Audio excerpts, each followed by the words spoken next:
அனைவருக்கும் வணக்கம். இந்த காணொளியில் தீவன தொகுதி, அதாவது ஃபீட் பிளாக்னு சொல்லுவாங்க ஆங்கிலத்தில், அதை பற்றி நாம் காண்போம். இந்த ஃபீட் பிளாக்கு கோதுமை, நெல், வைக்கோல் மற்றும் மக்காச்சோளம், கரும்போட மேல் பகுதி, அப்புறம் மற்ற பயிர் எச்சங்கள்லேருந்து உற்பத்தி செய்கிறாங்க.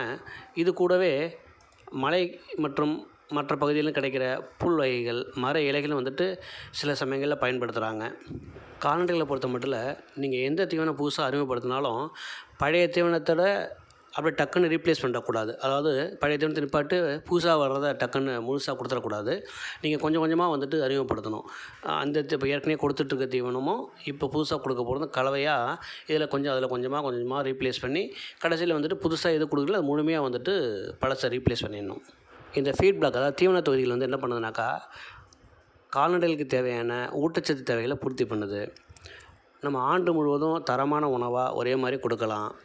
செலவு குறைவுது. உள்நாட்டிலேயே கிடைக்கிற பொருட்களை வச்சு நாம் உற்பத்தி பண்ணிக்கிடலாம். அப்புறம் ரொம்ப சேமிக்கிறதுக்கு ரொம்ப எளிது. ஏன்னா அதுக்கு தேவைப்படுற இடம் ரொம்ப குறைவாக தேவைப்படும். ரெண்டாவது, ஆடுகளில் மாடுகளில் பல ஊட்டச்சத்து குறைபாடுகளை சரி செய்யலாம். சில சமயங்களில் மோசமான தரமான கரடுமுரடான பொருட்களை பயன்பாட்டை மேம்படுத்தலாம். ஏன்னா கொடுக்குறது கஷ்டமாக இருக்கும். மரத்தலைகள்லாம் கொடுக்குறது கஷ்டமாக இருக்கும். அதை மேம்படுத்தி உற்பத்தி பண்ணி நம்ம கால்நடைகளுக்கு கொடுக்கலாம். இந்த ஃபீட் பிளாக், அதாவது தீவன தொகுதி கால்நடைகளில் பயன்படுத்துறதுனால நமக்கு கரு ஊறுதல் அதிகமாக இருக்குது. அதாவது இனப்பெருக்கது ரொம்ப பயன்படுது. ஆட்டுக்குட்டி பிறக்கிறதுல விகிதங்கள், அதாவது எண்ணிக்கை அதிகமாக இருக்குது.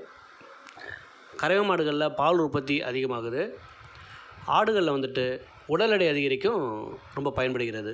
இந்த ஃபீட் பிளாக்கு ஆன்லைனில் மை ஸ்டோர் அப்படிங்கிற ஆப்பில் national sheet corporation limited sale பண்ணுறாங்க. அதில் ப்ரைஸ் 296 ரூபா, 20 கிலோ பை. இதை தேவைன்னா நீங்கள் ஆர்டர் போட்டு கூட வாங்கிக்கிடலாம். சொல்லுக சொல்லீர் பயனுடைய சொல்லற்க, சொல்லீர் பயனிலா சொல்.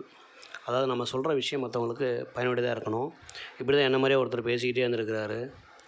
மணிக்கணக்கா டயத்தையும் பார்க்கல, ரொம்ப நாள் ஆகிட்டுதுன்னு நினச்சிட்டு அவர் அந்த கூட்டத்துக்கு முன்னாடி மன்னிச்சுக்கோங்க, நான் கையில் கடிகாரத்தோட பார்க்கல, நான் பாட்டுக்கு பேசிக்கிட்டே இருந்துட்டேன் அப்படின்னாராம்மா.